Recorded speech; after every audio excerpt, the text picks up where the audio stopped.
Welcome to the ITSP Magazine Podcast Network, a modern, innovative multimedia platform, broadcasting ideas and connecting minds. Every company has a story to tell, from the small startup to the large enterprise, and everything in between. This is one of them. We hope you enjoy this brand story conversation.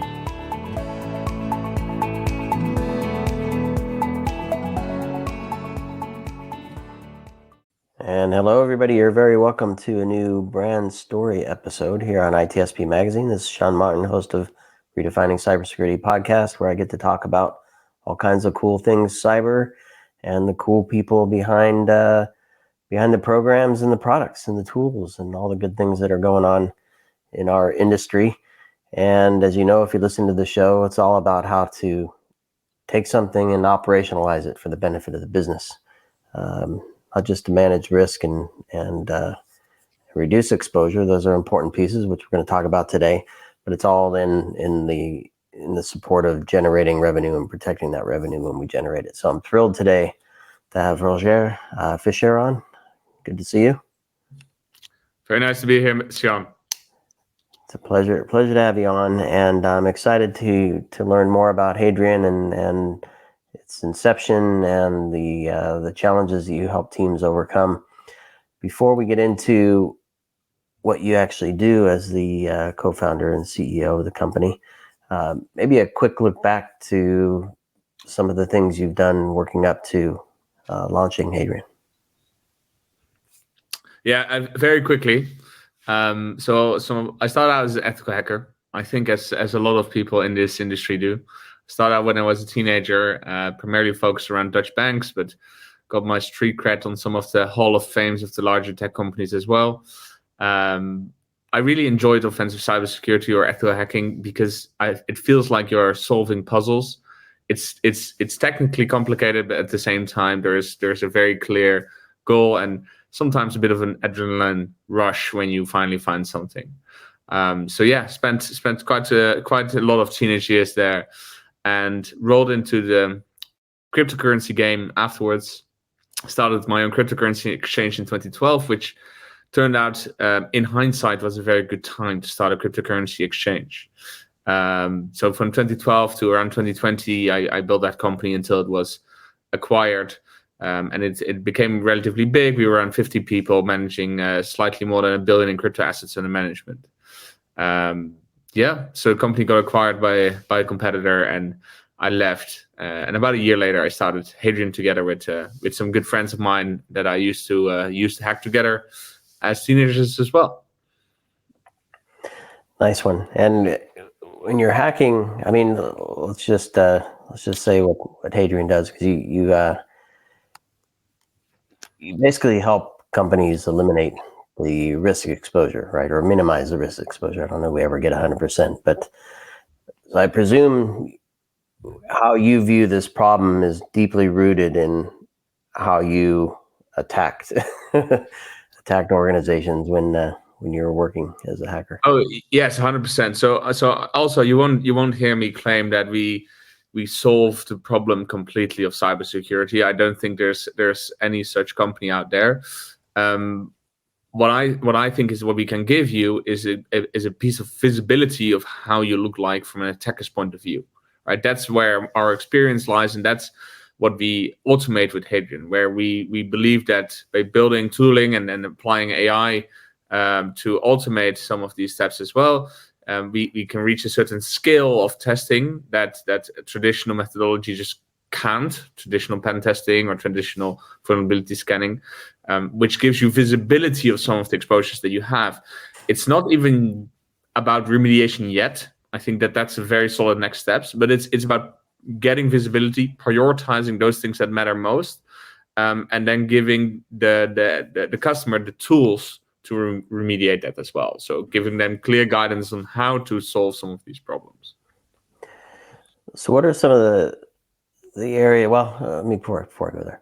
What was the drive to start the company? Was it something you kept seeing over and over and over, an experience you had, or something your co-founders? Yes, it was actually something that Oliver and I I mean, Oliver went into join another cybersecurity startup after his hacking career, and basically continued his hacking career, whereas I went into the cryptocurrency startup.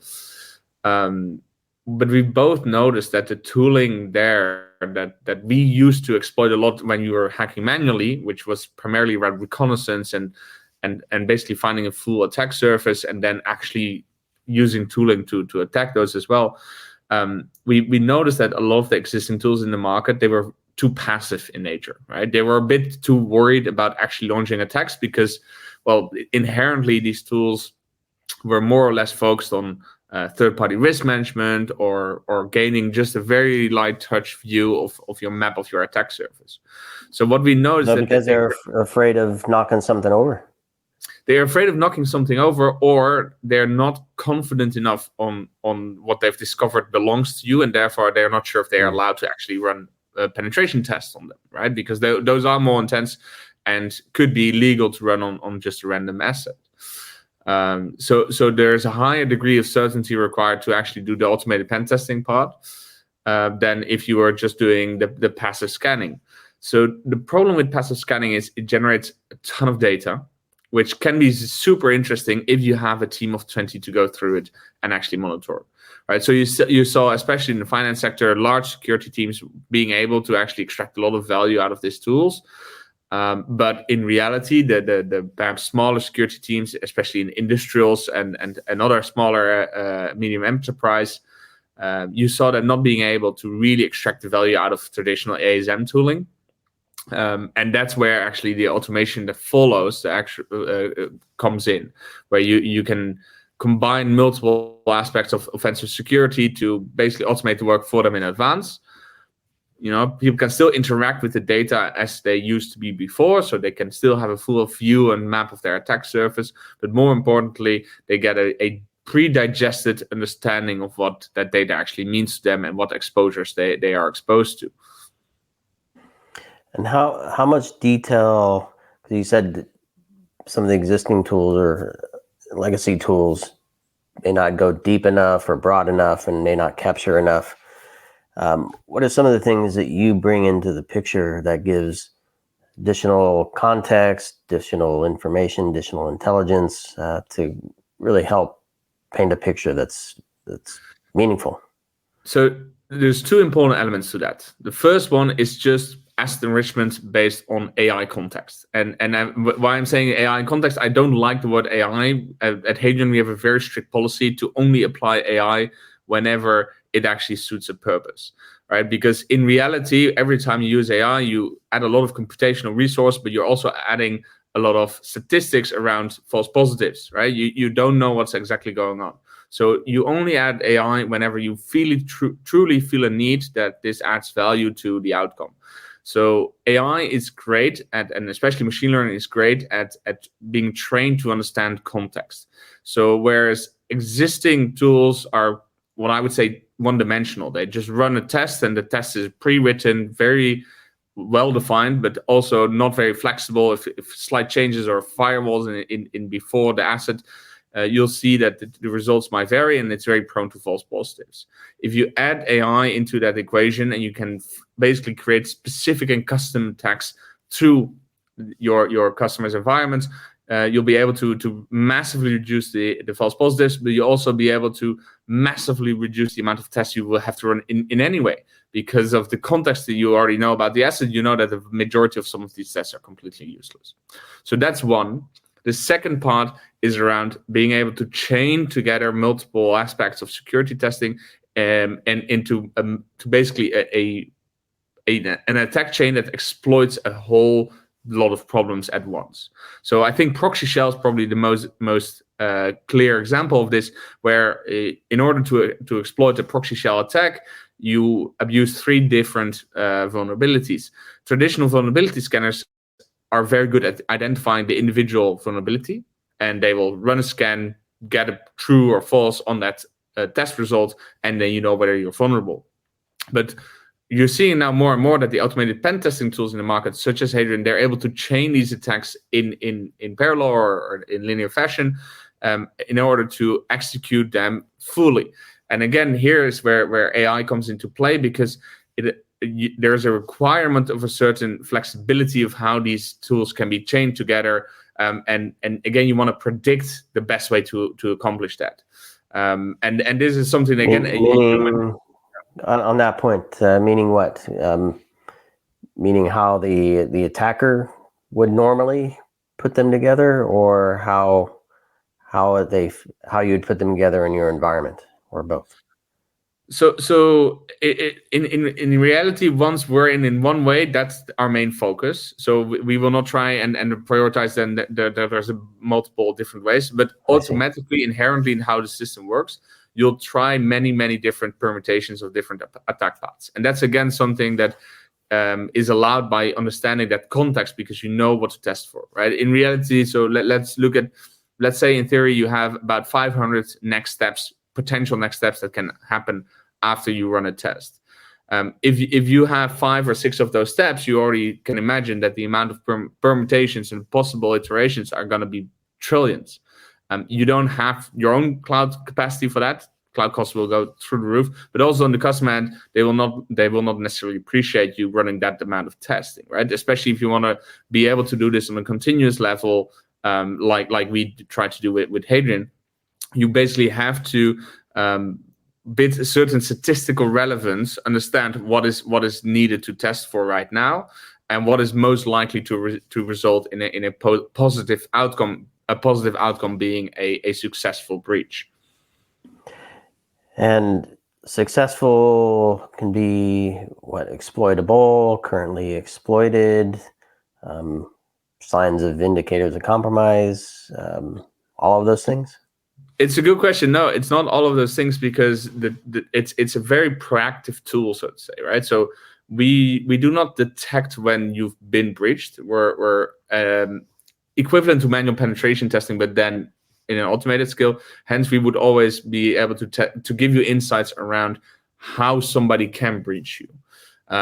We do have our own threat intelligence integrated as well. So whenever we find a way to get into your environment, we can also say, look, there are threat actors that are currently exploiting vulnerabilities like these, but we cannot determine whether you are actually actively being exploited right now. Got it. So view of where the exposure is, and the ability to paint a full picture of that exposure based on a collection of vulnerabilities that you've uncovered. Exactly. And what you'll figure out, and what we see constantly is that on average, companies that we work with, they have tens of thousands of CVEs exposed to the internet, which is what traditional attack surface management tools have been telling them. In reality, when you go and actually try and exploit those CVEs or combine the CVEs that rely on multiple things happening at the same time, you'll see that there's probably less than 50 that are actually leading to direct exposure to the company. And that's on top of the idea that a lot of exposure doesn't come directly from CVEs or vulnerabilities. I'd say that probably around 1 in 5 of our critical findings are just exposed files and credentials on sensitive paths, heap dumps that are exposed, backups that are exposed. And all of these things are tend to things that perhaps a vulnerability scanner might pick up, but traditional attack surface management would not. They often don't even load the DOM of a page. And therefore, it often falls into this gap where nobody's really looking for, nobody's really monitoring for it, but it leads to a lot of risk and exposure and obviously sometimes even very low-hanging fruit in terms of data breaches. So talk to me a bit about, because you mentioned continuous or at least regular assessments and scanning. We both know an environment isn't static, right? Things are changing there. Data is changing, systems are changing, being added and removed. And of course, on the other side, threats aren't slowing down. So exploitations are constantly changing. The way they attack, the way they connect different exploits to do their deed changes as well. How does what you do at Hadrian kind of help stay on top of that, so you have a continuous but not then just a never-ending growing list of stuff? No, it's a very good question, and especially your point around environments not being static, right? They change a lot. And that is also why manual pen tests that you do every quarter or sometimes even every year, they tend to have problems slip through the gaps during that year, or you introduce problems that you might only figure out much later. So one of the most important modules that we've developed, so our system is completely modular, and all those modules, they can interact with each other. One of the first modules that we developed is just a detection for change, just to understand, has something changed on this asset? And we run that every day. If nothing has changed, we will not rerun all of the tests that we've already done. But if something has changed, we might decide, basically we're seeing that, I don't know, the server IP has changed, or we detect a different type of technology supporting this environment, and then you restart basically your whole scans. And we call this an event-driven architecture, where we basically have these events that can trigger and that can also then interact between these different modules. An event can be something very simple as a port opened up. And therefore, we want to retest something. The event can also be external, like you said, where we've already mapped you and done like the old school attack surface management stuff, where we know what type of technology you're running somewhere. And at some point, there comes out some news around, I don't know, Fortinet or Palo Alto releasing a 0-day into their VPN software. At that point, we already know where you would be running that software. So whenever our threat intelligence implies, look, we have this new vulnerability, you need to start testing for this, we know already exactly where to test for it, and we trigger an event that will only retest that asset for that vulnerability. So instead of doing the whole exercise again, you want to be very specific what you do, because if you are very specific in what you do, you can do it far more often, and thereby you can reach that almost continuous level of monitoring.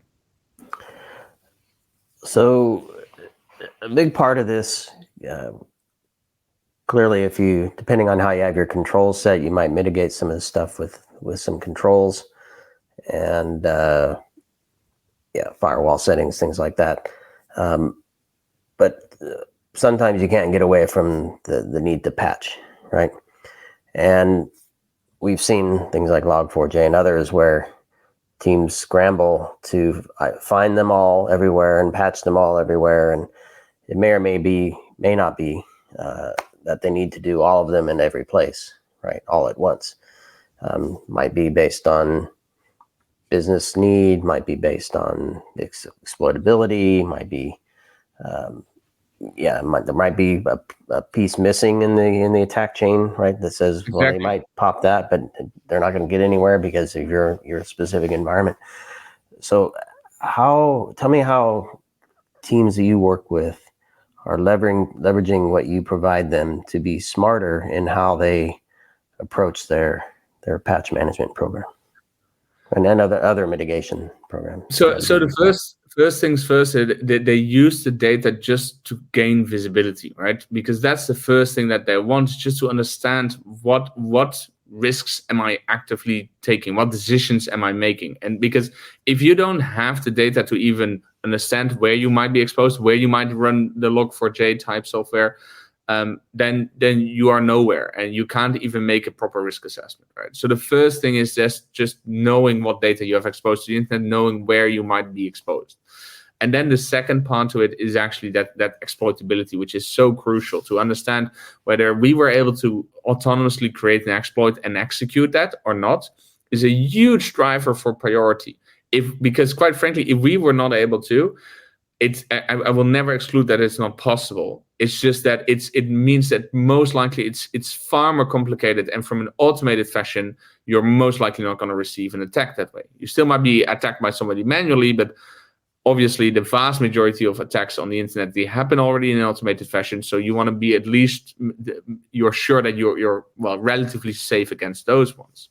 And again, that ties back into the prioritization, because if there are automated ways to get into those systems, and we do find a way to exploit a Log4j vulnerability or something like that, then obviously that also tells exactly the opposite of the story. We're saying, look, if we can automatically exploit it, there's at least 100 threat actors out there that are also running internet-wide scans on this specific vulnerability, trying it in a specific manner. And one of them is surely just as capable as we are in terms of building our automation around this.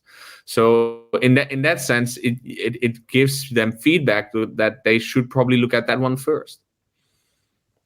Yeah, makes perfect sense. So as we wrap here, one of the things that always sticks in my mind is we do. There's a lot of work, right, involved. There are analysts, there are teams working together. You have to collaborate with IT. You probably have a SIM team, a SOAR team. You're organizing things with it as well in the SOC. For me, it comes down to how do you communicate, or how do the customers you work with communicate to whomever cares that what we're doing matters, right? And there's I don't necessarily like the MTTR, MTTD, all that, right? Yeah. All that stuff. But how do you say it? This is probably one of my biggest mistakes when starting Hadrian as a company is underestimating this part of the problem. Whereas, look, my background was an ethical hacker. I wanted to ethical hack. I wanted to reach scale. I wanted to provide you with insights. And the first year and a half when we built our platform, we didn't focus on that part of the user experience. We didn't focus on providing the user with tools to interact and integrate into existing security controls. And what we noticed was that even though people were buying our software for the findings, the main feedback that kept on coming was like, okay, but it would be so useful if I can just automate some of the workflows from this. Because we were like, yeah, but we're automating the hacking part, and then afterwards, I just want to integrate into your ticketing system, and good luck with it. And what we learned is that often, especially for large conglomerates, subsidiaries, etc., they also don't have proper ticketing systems, and they don't even have their own proper security controls to the level that I would expect them to have them sometimes. And what we ended up saying about a year ago was, okay, we're going to have to focus on building features where you basically take control over the risk management into the platform. One of the first things we launched was just a secure share feature where you can give any email in your organization access to one particular risk, not the rest of the platform. And that person can then interact on that page, on that risk, as if they were a user of our platform. And this is exactly how what you gave as an example. If you're a security engineer, you're not part of a very large IT team. Usually, you're part of a separate team. The IT person of one of your offices will end up having to resolve the fact that there is a Windows machine outdated, right? So you want them to interact with the platform because you don't want to share these things over email, but you also don't want them to give full access to the risk and full access to the platform and all the other risks. So about a year ago, we really started building features around the workflows that come with risk remediation. And I think what our next step is in that direction is also to automate some of the risk remediation itself. Like you gave examples of integrating into firewall software to block potential attack paths, or at least break attack chains in a certain way, right? So that's not in the platform right now, but I can envision that will be where we're heading with this automation of workflows around risk remediation. I love it. It's cool stuff. I think you're onto something here, obviously, and I appreciate you telling this story. I mean, there are no lack of tools. Let's be honest, right? And to your point, they create a lot of noise, and they're not as proactive as they should be. And what I'm hearing is that what you're working on is automating the mindset of the hacker and uncovering the vulnerabilities, but taking it again from the mindset of a hacker and chaining those vulnerabilities intelligently to say these things can be chained together to create additional exposure and be exploitable. And that intelligence and that knowledge, I can only imagine, is super helpful. Exactly, right. And I think the big chunk there is that the tooling that allows us to accomplish a lot of these is the recent advancements in AI, right? Yeah. I'm not an AI expert myself. We have them in our team, but the fact that we were able to basically generate all these context modules and we'll be able to assess what an asset even entails, even predict the importance of some of your assets based on the interaction you have on your website, that allows us to really help you with that prioritization, but also with chaining those vulnerabilities together, knowing what might be relevant to what. Yep. And for the change management, I think that's another big area, or event-driven reassessments, if you will, based on changes internally or externally. 100%. Yeah, huge insights there as well.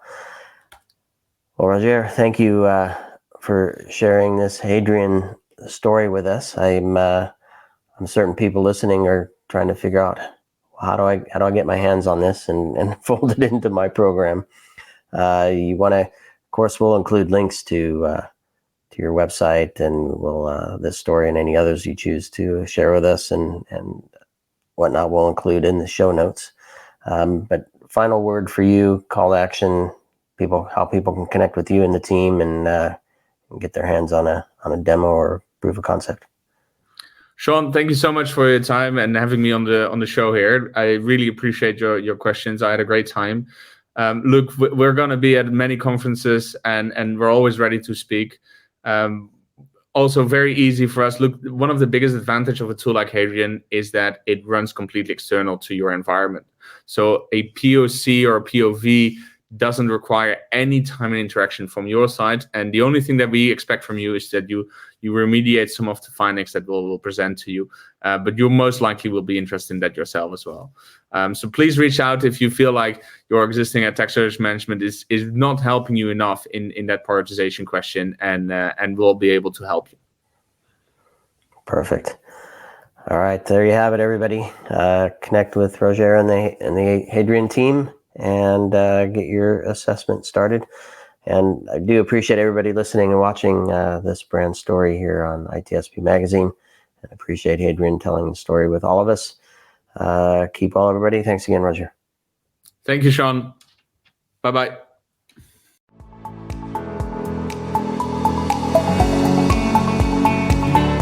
We hope you enjoyed this episode and that you will come back for more brand stories on ITSP Magazine.